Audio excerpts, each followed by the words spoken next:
colleagues have come out to support me. That's so kind. What?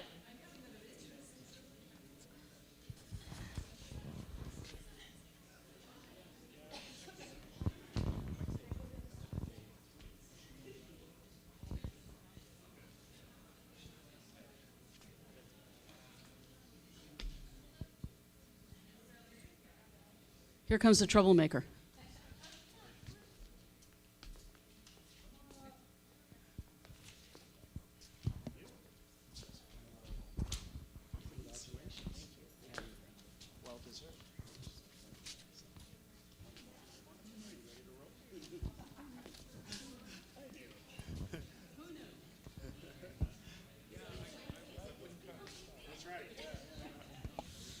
So we can switch this?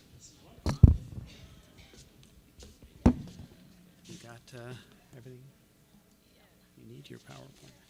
So I'm going to do a brief introduction to the whole event. Okay? And then Kathy's going to do a brief introduction of you, more formally. Okay?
Come on in.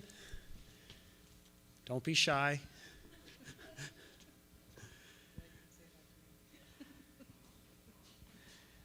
I'd like to start off today by saying King's University College is situated on the traditional land of the Anishinaabe, Haudenosaunee, Lenape, and Arawandaren peoples who have a long-standing relationship with the region of southwestern Ontario and the City of London. In close proximity to King's, there are 3 local First Nations communities: the Chippewas of the Thames First Nations, Oneida Nation of the Thames, and Munsee Delaware Nation. In the region of southwestern Ontario, there are actually 9 First Nations communities and a growing indigenous urban population as well. King's recognizes the significant historical and contemporary contributions of local and regional First Nations and all the original peoples of Turtle Island, North America, to the development of Canada. My name is Joe Mikowski. I'm Associate Academic Dean here at King's, and I'd like to welcome everyone to the King's Hour for Wednesday, October 26th. As my friend Elder Liz Akawenzi might say, Buzhu. Welcome. The King's Hour is a series of culturally and academically engaging events of common interest to the entire King's community of students, faculty, staff, and alumni. The King's Hour involves lectures, discussions, or performances on the relevant and timely issues of the day, that which is of importance to our community and to our society as a whole. With each event, we hope to start a conversation that will begin here in the Kenny Theater, but that will hopefully continue into the classroom and beyond. The basic format today includes a talk by one of our own distinguished colleagues, followed by questions from the audience. Today's talk represents also the Hugh Mellon Award Lecture, named in honor of the late Dr. Hugh Mellon, who was an associate professor of political science here at King's, and I must say, a kind and generous friend and colleague as well. The award is designed to recognize the scholarly work of a faculty member at King's that reflects Dr. Mellon's avid academic engagement, his never-ending pursuit of knowledge, and his willingness to renew his studies through innovative partnerships and a consistent commitment to research excellence and service to the common good. So at this time, I'd like to introduce Catherine Adams Sloan, President of the Social Work Students Association, who will have the pleasure of introducing today's speaker and my former student, Miigwech. Thank you.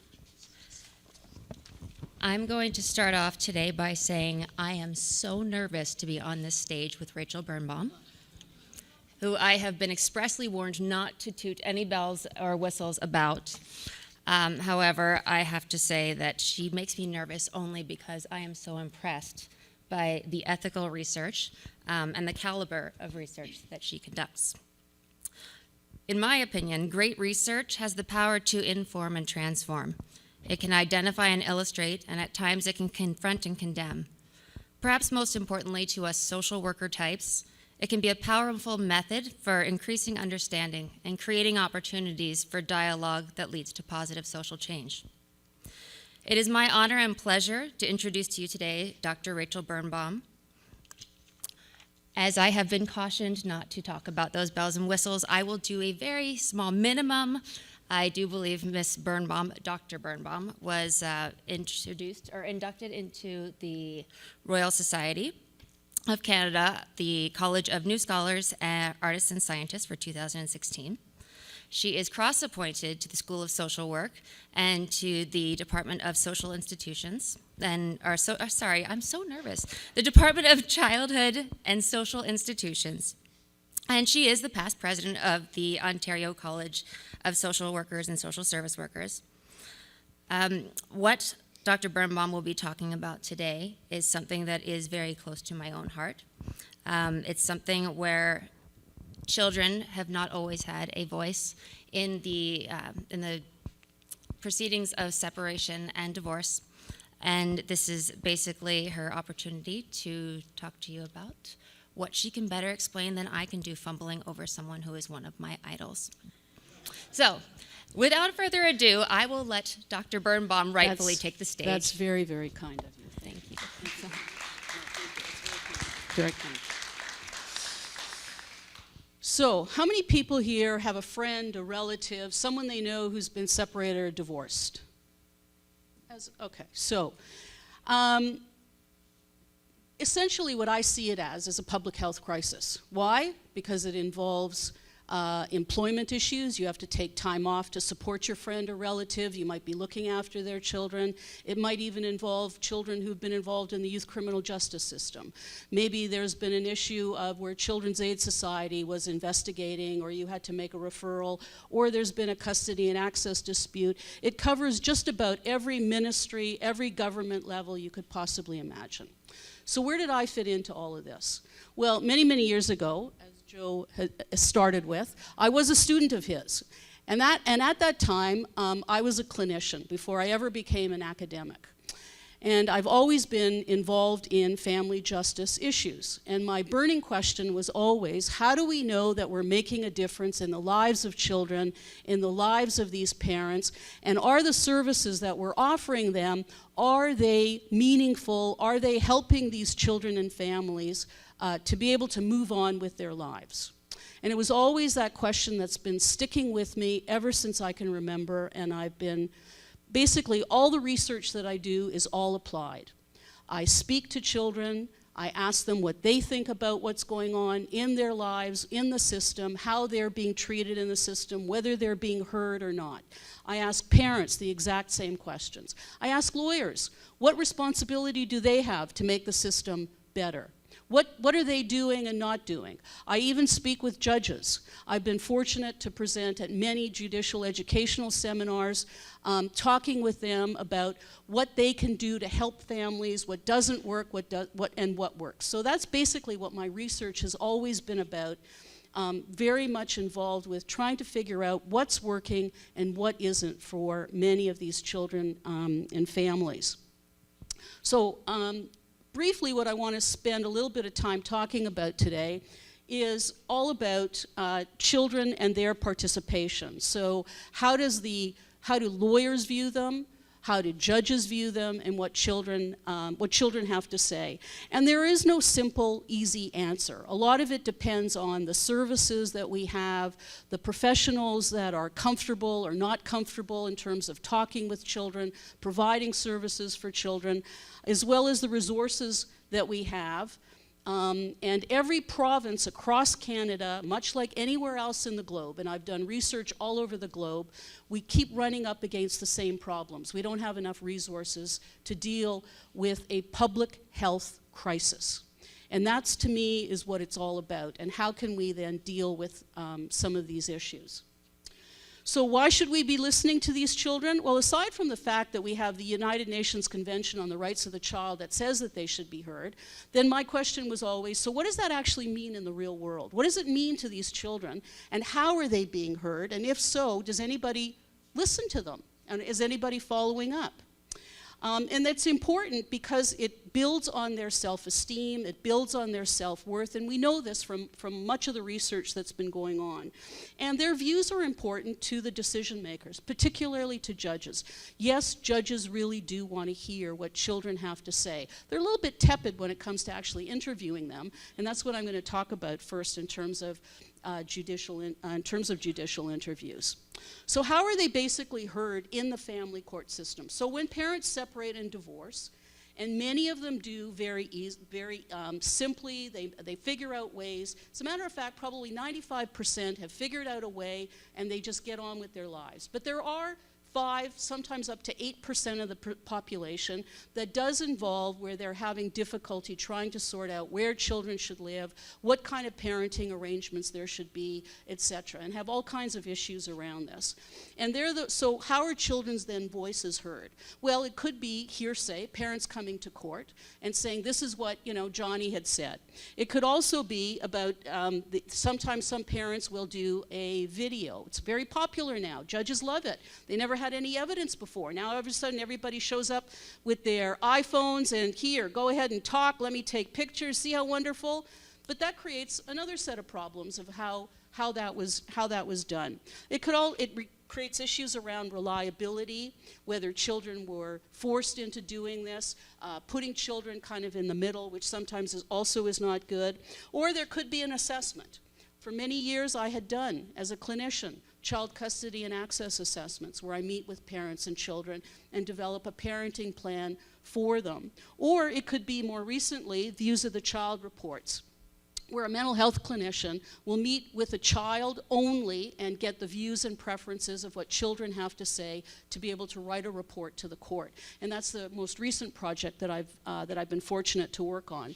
Or there could be a lawyer who's representing a child in a child custody dispute, as we are fortunate in Ontario to have the Office of the Children's Lawyer who represent children in those disputes or in matters that involve the Children's Aid Society.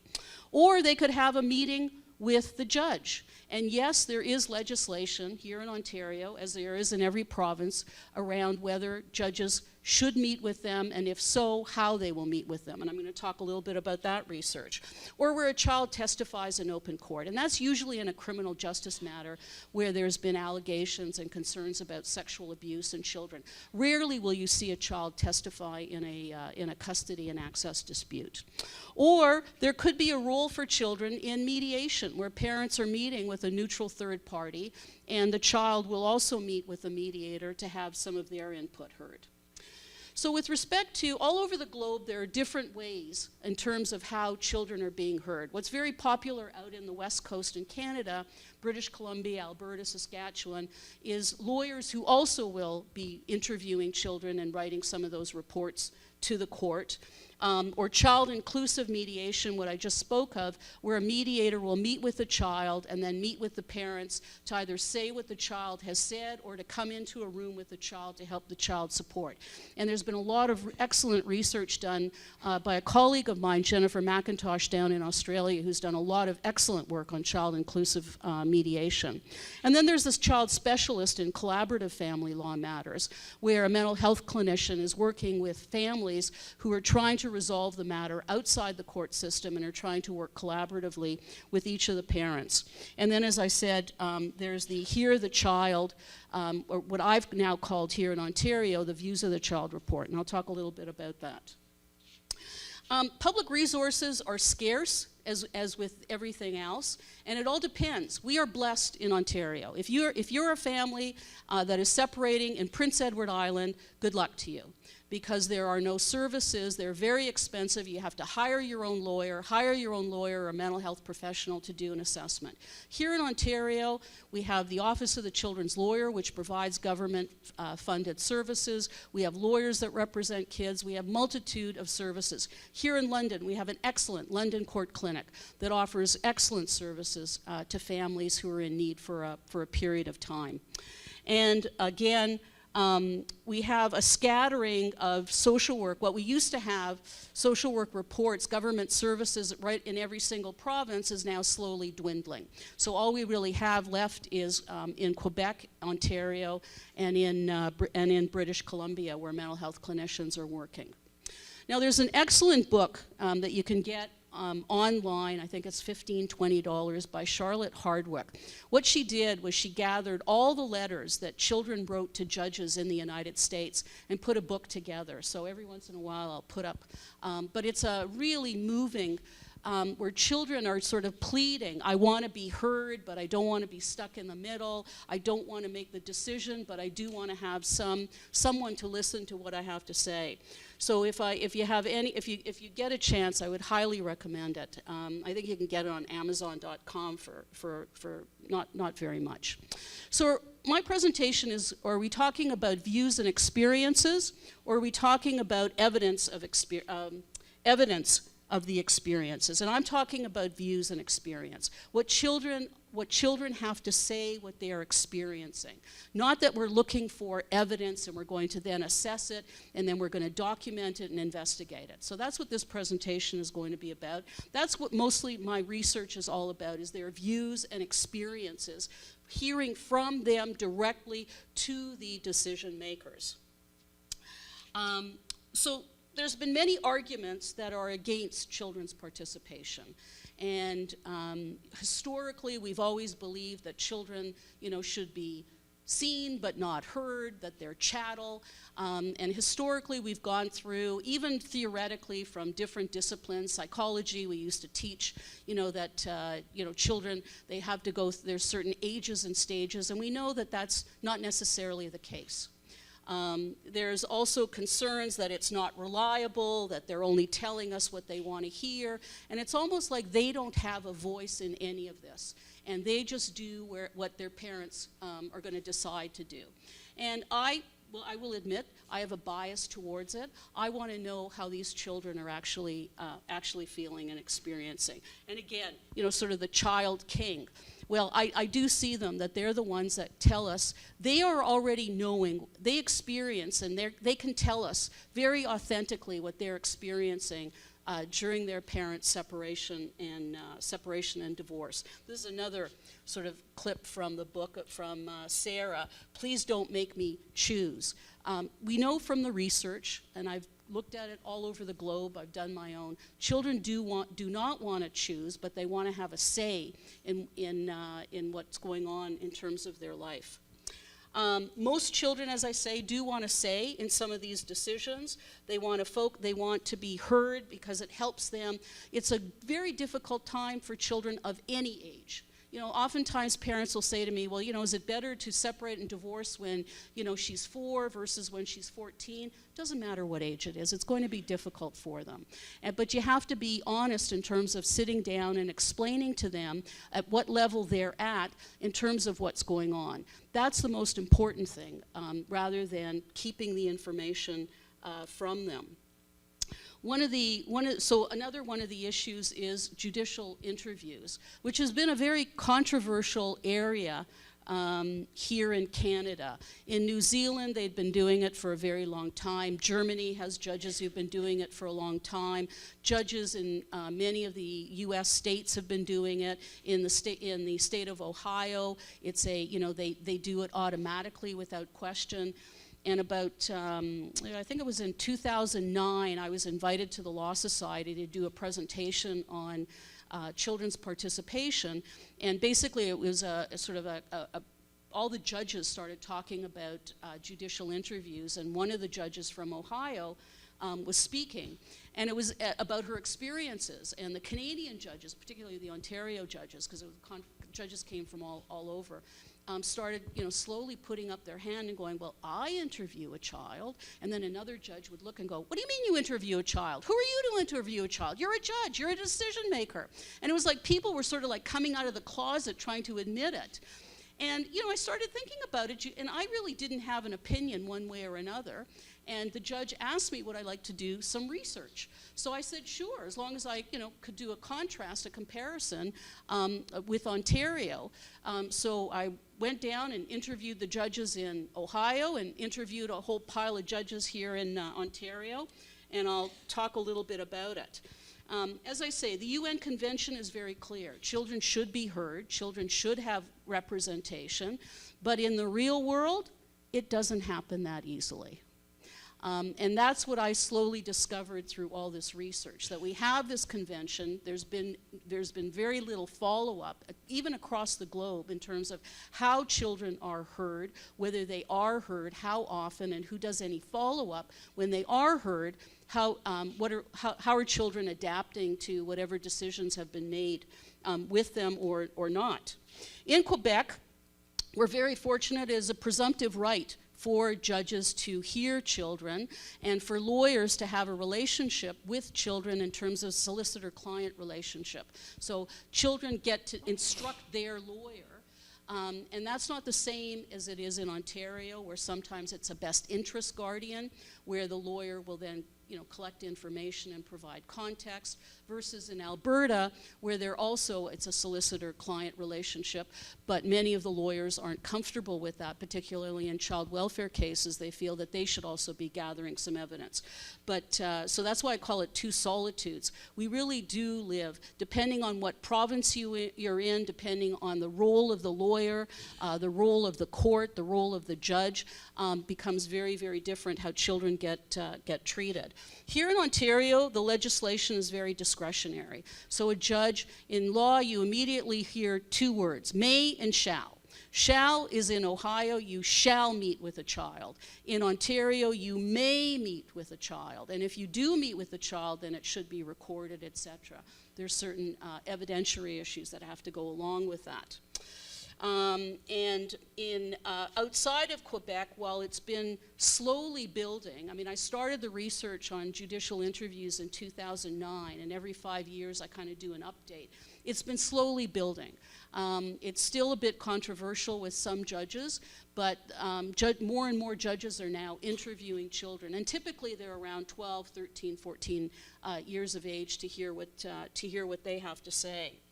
The only reason I ever put this slide up is because Justice Martinson, a wonderful judge, she's retired from the Supreme Court in British Columbia, wrote a decision on a particular case she had, and she said it didn't matter what kind of high conflict this separation was, that these children, any child should be heard, and one way of hearing from a child can be through a judicial interview.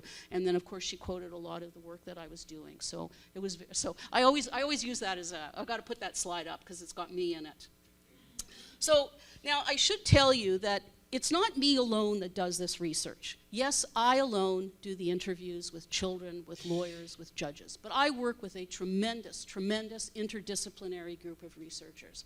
I want to thank my colleague, Nicholas Balla, who's a professor of law at Queen's University, two wonderful psychologist friends of mine at the University of Laval, University of Montreal, and Michael Saney at the Faculty of Social Work. We really do work collaboratively together. Sometimes we do projects together, sometimes we do them separately. So when I talk about my research, it's, yes, I may be doing the interviews, but it's a collaborative research venture that we have. And we've been very blessed to be able to also get funding for our collaborative research. So a lot of the research are very mixed methods. So I not only do interviews, I do online surveys, I do questionnaires, and this is over the years, the different kinds of research that I've been doing. And I'm just going to get into a few of these studies. So with the judges, as I said, the trends have been that more and more judges are interviewing children. But like most judges, you have to have the time, you have to have the ability, and you have to really want to interview children. So in many of the interviews, particularly in Ontario, the concern is I don't have the right skill set, I don't have the time. I'm worried that I'm going to harm these children. And the reality is it's a myth about harm. When I interviewed the children, and I'll talk about them, and I had the files in front of me. I knew what the outcomes were, what the decisions were. They couldn't even remember the name of their mental health worker that saw them, the lawyer or the judge. And you know what? That's a good thing. So when judges or lawyers or mental health people think, like I'm gonna scar these children, I think it has more to do with we mental health professionals, or we professionals that think more of our abilities than what actually happens in in the life of a child. And as I say, there's much more in Quebec in terms of some of the interviews that go on. There's a significant variation in how it's done and why it's done. I've heard lately some judges, who will go to the child's school and interview them at the school, take them out to McDonald's. I've heard of other judges showing up at schools, with the sheriff's office. I strongly suggest that might not be such a good idea. You're going to scare the bejeebies out of every kid in the school when you show up. But at least they're starting to be open to looking at some of this. And there's quite a number of Ontario judges who are doing it more often than not. So in Quebec, so my colleague, Dr. Francine Sir, interviewed the judges and the children in Quebec, and I did the ones in Ontario and in Ohio. And as you can see, it was 12 out of 30 judges here in Ontario that would really interview these children. And for a host of reasons. And they respected and they wanted to hear from children, but they didn't feel that they were qualified. And I sort of say, if you don't feel comfortable, then you shouldn't be doing it, quite frankly. If you feel comfortable, then that's okay. So from interviewing the judges, my colleague and I, Nick, we developed guidelines, as well as with Judge Denise McCauley in Ohio, on how to interview children, when to interview children, what are some of the reasons, what are some of the steps, what are some of the issues that you have to think about going into this. And typically, if you've ever interviewed, how often have you done it? And you can see that it's really more the older children that judges are interviewing. They feel more confident in their own abilities and in what children are saying when children are older. Some of the purpose that some of them had to say, it's to better understand their wishes. I had one judge, when I was in Ohio, and most of the interviews that I had with the judges were in their chambers, and one of the Ohio judges, and I don't know anything about baseball and baseball teams other than, I want the Blue Jays to win. That's all I care. So, while I'm in their chambers, I see, all these baseballs in these sort of like little glass things, and I'm so I'm sort of thinking from a child's point of view, this must be really cool. You walk into a judge's chambers and you see all these. He goes, "Oh yeah, that's a great opener," and you need that. You sort of need some openers of how to sort of start talking to children. Some judges brought their dogs to the interview. They knew when the children were coming. They brought their dogs. They brought, one brought their cat. To sort of help ease children into some of this. So some of the judges truly did want to find ways to be able to, this is the child that I have to make a decision about, and as many of you know, or have friends or relatives, more and more people cannot afford lawyers to go to court. So many of these parents are going to court, and judges are not understanding or knowing anything about children because they're so anxious and wanting to present their case that the child gets lost in the process, and guess what? The entire process is all about the child, and they really don't get to see that. So this really does help them to some degree. And so who's present? So, it depends, but usually if there's a lawyer for the child, child's counsel will typically be present and should be present. And usually there's a court clerk or a reporter, because here in Ontario it has to be recorded. I always ask Justice McCauley down in Ohio, have you ever been appealed, which means that a parent wants the decision overturned, etc. And she said no. She said that some of them have applied to appeal, but in fact none of the interviews that are sealed separately as audio tapes have ever been appealed. So that was kind of good to hear. I've not also heard anything in Canada where a case here was appealed based on based on an interview with a child.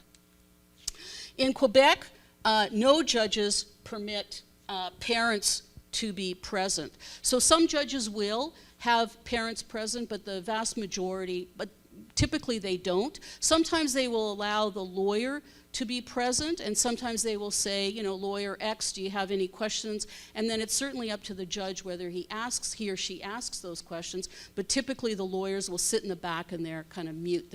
They just sort of sit and listen. But most of the time they don't even want the lawyers there because it still makes the child feel a bit uncomfortable, and you don't know whether the child's being inhibited by all these people around as well. I mean, I'll tell you a little story about one of the judges who was very reluctant to interview a child, and she had just finished a trial, a 5-day trial, hearing all the evidence, and was about to render a decision. And the two lawyers popped up before she rendered a decision and said, the 5-year-old wishes to speak to you. So she's telling me what's going on in her mind, thinking there's absolutely no way I'm going to interview this child. What happens if it changes my decision? What am I going to do? And typically, if you don't have, when you have two lawyers and parents who are consenting for something to be done, you have no cases that say otherwise or anybody disputing it, judges generally have to do it. So the judge decides, okay, the court reporter brings the 5-year-old pops himself up on the couch and starts talking away. And basically, the judge says to me, the 5-year-old could have written my judgment. So I said, isn't that great? It confirmed what your decision was, that you heard everything. So she agreed, but she still was not comfortable because she was concerned. And I said, yes, but even if that child had given you information that you hadn't heard before, that is also helpful as well in terms of rethinking or thinking again about sort of what's good for this child, even as a follow-up after a decision has been made.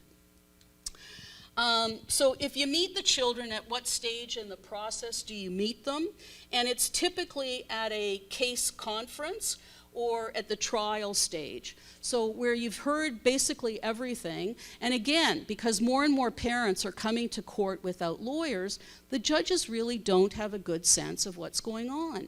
And because resources are scarce and there may not be an assessment, so if you can't get the children's lawyer's office involved, these assessments can cost anywhere between $50,000, $60,000. That's a chunk of change. I don't know about you, but I certainly couldn't afford that, plus to have to pay for my lawyer as well. So judges are now starting to think, this is, I need to get some information about what's really going on with this child. So they will meet them at the trial stage. Some are meeting them, there are two judges that also meet with children after they make a decision and want to meet with the child, particularly if the decision was not what the child wanted, to explain to the child, this is my decision and I want you to know why I made this decision, to help the child with that decision. And where do you meet them? Typically in the open court. They'll tell everyone to leave the courtroom. Judges take off their robes. They certainly come down. I've not interviewed or met one judge yet who will sit up with his or her robe, or generally they talk with children face to face. Generally, do you find it helpful? And the vast majority clearly say yes. Even if the child doesn't say anything, they get a sense of, so this is what the child who I've been hearing about, all kinds of things, this is what the child looks like. This is what the child's world is experiencing. They at least even have sort of, they kind of put a face to what some of these issues are. If you practice, has your practice, now this was in terms of some of the lawyers as well, has their practice about interviewing changed over the years? So this was a survey that was done in terms of judges across Canada. So I've done online surveys in Ontario with judges, online surveys with judges across Canada, and they've really found that it has been extremely helpful and that it's been picking up more and more, but they want more experience with it. So at one point, the National Judicial Institute that does the training for the judges had developed a couple of videos, online videos for some of the judges, and have asked different people to come and present. And I've been told I've got 5 minutes, so I want to get to some of what children have to say. So after I heard from all these wonderful judges, I said, well, that's very nice, but what do these kids actually have to say about it? So what I did was I interviewed the children, both in Ohio and as well as in Ontario. I won't go into how difficult that is, even trying to get through research ethics, trying to explain to ethics. Yes, I've interviewed children and I want to interview them for these issues, but so far I've managed to work my way through. And I don't ask them about their issues between their parents, but their experiences of it. So, what was it like? And, I should say that the scoping reviews, so I've looked at all the literature across the globe of how these children, and, it's not as if we researchers across the globe got together to say, these are the same findings. The findings are astounding at how similar they are, that kids were never asked what they had to say about any of this. They woke up in the morning and mom or dad or whoever was gone. They were told that all of a sudden they're going to go live at such and such a place and that these were going to be the arrangements.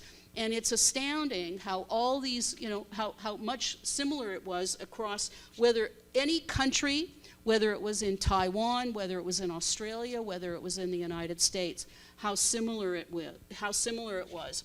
And that these kids were not really given a say. Forget about even giving a say. Many of them weren't even heard. And then I also asked children, if you had a menu, in terms of all the different kinds of interventions, because I knew what child had an assessment done, what child had a lawyer, what child was interviewed by a judge, or a combination of any of the above. And they all said, we'd like to have that opportunity. But the issue is, having an opportunity doesn't necessarily mean that the judge is going to give that child an opportunity. So we still have a lot of work to do in terms of trying to educate more judges about how children are experiencing this and wanting to be heard. Because, I mean, they want to do no harm, and which is very good. But they make the assumption that but there is this myth that somehow there is this harm. And we have not yet found any harm. The harm is not being heard as opposed to being heard. And if I had time, I'd play you a video, because I wasn't sure exactly how much time I had, in terms of children talking about their experiences of wanting to be heard. This PowerPoint that I have, I'm whipping through it because I'm getting the cutoff soon. All children want to be heard, whether it's by a mental health professional, a lawyer, a judge, a mediator. And to be able to express how they're feeling, and that we should give them that opportunity. So even though we have legislation, even though we are told that this is what we should do, we rarely do actually allow them to have any kind of say. So I've been very fortunate to have developed the Views of the Child report, where I've been able to get clinicians in 5 different cities across Ontario. I pay them, and then I'm evaluating it. So the Children's Lawyer's Office is taking care of all the administrative and clinical issues while I'm evaluating it. So I'm interviewing the lawyers who have been involved in it, the children who've been involved in it, the judges who have made the order, as well as the parents. And it's fascinating hearing from parents who are saying, I didn't know that that's how, my child felt about this. People even hearing for the first time that in fact, their cases are actually settling. And when I mean settling, that they're settling on the fact that their child said this is how they feel about their experience, this is what they would like to see happen. And even though it's not what the parent wanted to the outcome, they're actually settling on it. So that's kind of been good to know, and that we'll see if it gets picked up as another intervention. So I'm going to leave it there because I've been told that's it. I'm out. I'm done. But I certainly welcome any questions. And my favorite picture is, where is it? Oh, there we go.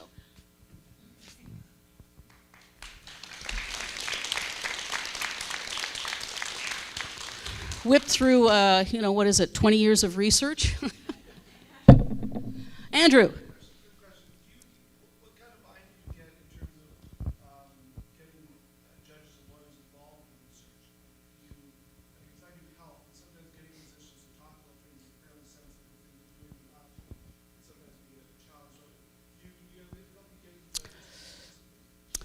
Yes and no. I mean, I go through the Office of the Chief Justice for the Ontario Court of Justice and the Office of the Chief Justice for the Superior Court of Justice. So I have to ask permission of the chiefs to be able to interview the judges. They've been very kind to me. They know me in the sense that I always have to go through research ethics, obviously. So I have a reputation. They know my name. Which doesn't mean that the judge then they say to their judges, Dr. Birnbaum will be contacting you. If you want to speak with her, this is how you can get her. And generally, I don't have too much trouble. I mean, these Views of the Child report, I've now interviewed 25 judges. For the judicial interviews, I interviewed 30 judges here in Ontario, ran around the province. Lawyers are a little bit harder to get, not because, that's because their time is so limited, but so far I've been fairly lucky as well. It's the parents that are harder to get in terms of encouraging them to participate in research. So, even though I have, the clinicians give them the release forms and say, someone will be contacting you and you can still say no at that time, they're a little bit harder. And of course, once I don't get their consent, I can't get the child's consent, because I have to get the parental consent, then I get parental consent, I get the child consent. And if the child says no, then it's no. That's the way I approach it. So, it all depends. A lot of it depends.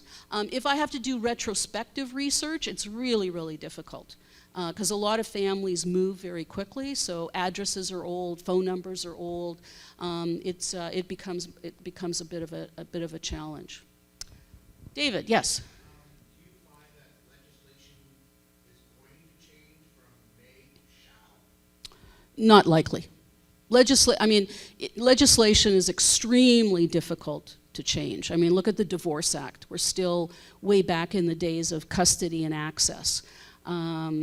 It's highly unlikely. That doesn't mean that practices have not changed. So practices can change, but legislation is a different nut to crack entirely. But again, I'm more interested in the practice as opposed to and the policies, which is where I feel that we're making some inroads in. Yep. So if the emphasis is on practices changing, do you find that practices are changing dramatically that might influence future legislation? Yeah, I mean, legislation is a whole different question as opposed to practices. You can always change a practice approach, but legislation as a whole, requires government. It requires all sides agreeing to it. It's very, very difficult.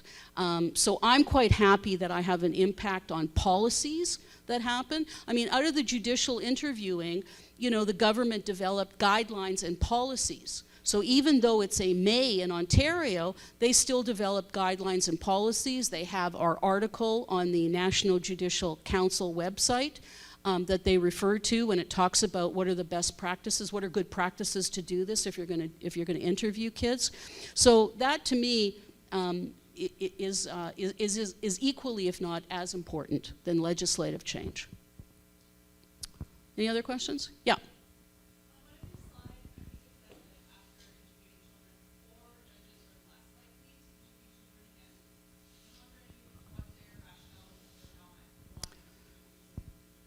Well, in Ontario, a lot of the judges, you have to be a lawyer for about 10 years to even be considered to be interviewed to be a judge. And a lot of the judges that have been coming out of as lawyers from the Children's Lawyers Office, they have a lot of experience with representing children. So they can spend even they have tons of time to interview kids. Judges don't have that kind of time. They get into their court, they might have like a caseload of 50 cases with who knows how much each one's going to be, so they really don't have that time. So they say, rather than whip through, interviewing a child for the sake, I want to spend the time, but I don't have the time. So that's why some of them are reluctant, and that's a fair comment to make. They don't want to just all of a sudden interview a child for the sake of it.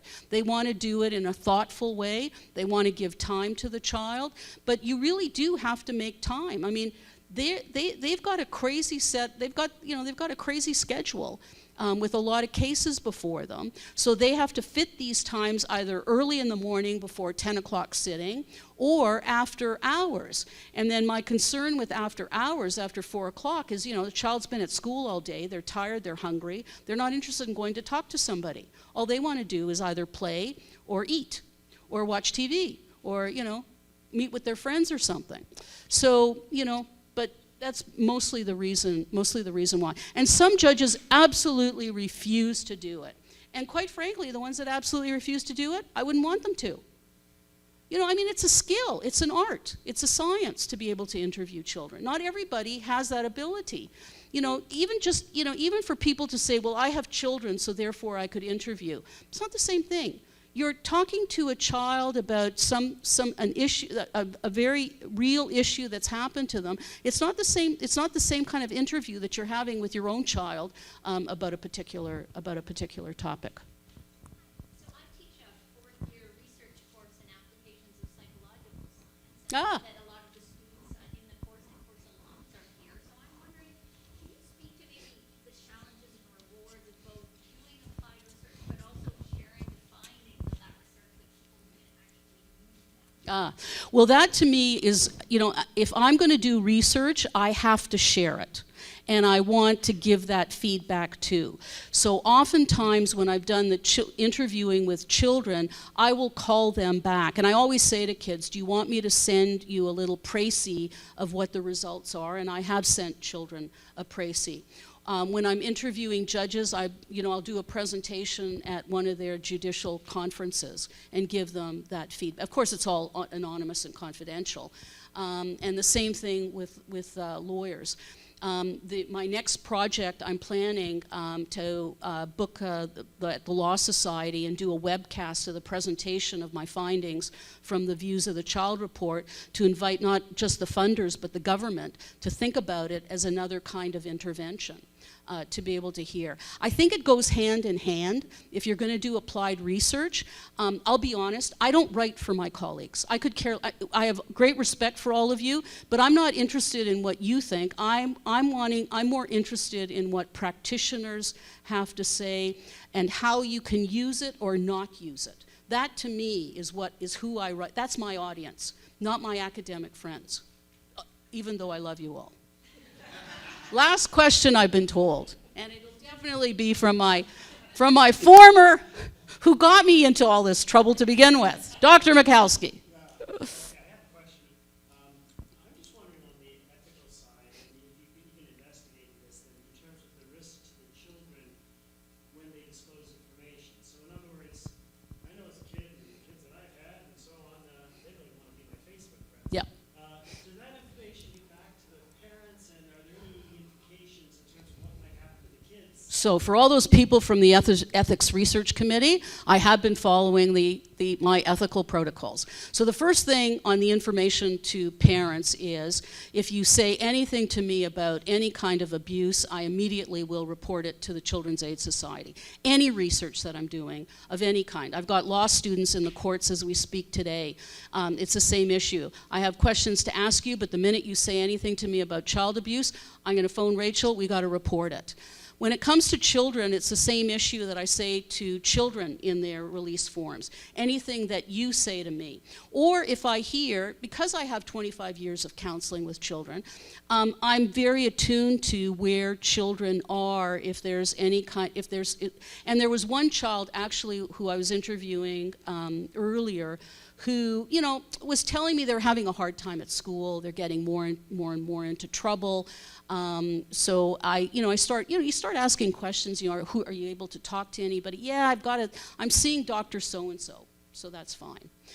Then I always speak to the parents after I've spoken to children, and I say, I've spoken to your son or daughter. They truly are amazing. They've come out of this really, really well. You and your partner have obviously done a good job. Or I might say to them, you might want to think about maybe getting, sometimes kids go through different periods and they might need somebody to talk to, and I will tell them. But when it comes to any issues around abuse, I immediately report it. And fortunately, I've not had to yet. And as I say, I've had one child that I worried about, the red flag came up, but then he said to me that he was already seeing a therapist, and I then confirmed that with the parents. So, I was talking to your son, I hear he's having difficulty, I'm glad he's seeing Dr. So-and-so. Oh yeah, I'm glad too. So that kind of confirms it. Yeah, absolutely. So thank you very much. If you want a copy of the PowerPoint, I'm more than happy to give it to you. I'm sorry that I did this quick tour, but I'm very honored that I heard I'm the first King's academic that's been invited to these presentations. So I'm very honored, and I thank you very much. So I'm Marcy Penner-Wilger. I'm the chair of the King's Hour Committee, and on behalf of the committee and the entire King's community, I'd like to thank Dr. Rachel Birnbaum for an inspiring and engaging discussion of both an important family and societal issue, and the value and importance of applied research. She provides a wonderful example of how we can use our skills and abilities to make a difference in the lives of others. So I would like to give you this on our. Oh, thank Here, you very you much. get swag. Oh, I know, thank you. I King's get swag. Oh my gosh. That's very kind of you. Thank you. You're very welcome. Thank you. Okay, just the last little bit. So I'd like to thank my fellow King's Hour committee members for organizing today's event I'd like to thank the camp volunteers for welcoming people to the Kenny Theater today, and to Corey Cook for handling all the tech for today's event, which was seamless. Especially to Corey Cook. Yes, seamless. He's the thank you. man. King's Hour, as Joe said at the outset, is designed as a series of culturally and academically engaging events of interest to the entire King's community, a conversation that begins here in the Kenny Theater and continues into the classroom and beyond. So I want to thank Dr. Birnbaum for beginning what is an important conversation. Thank you to all members of the King's and surrounding community in attendance here today, students, faculty, staff, alumni, and community members. I welcome you all to attend our upcoming King's Hour events. Our next one is Wednesday, November 23rd at 2:30, so we're an hour early, where Evelyn Encalada Grays will speak on migrant farm workers reimagining rural Ontario, a very topical issue. So thank you very much for coming. And thank you, students and my faculty colleagues, for your support.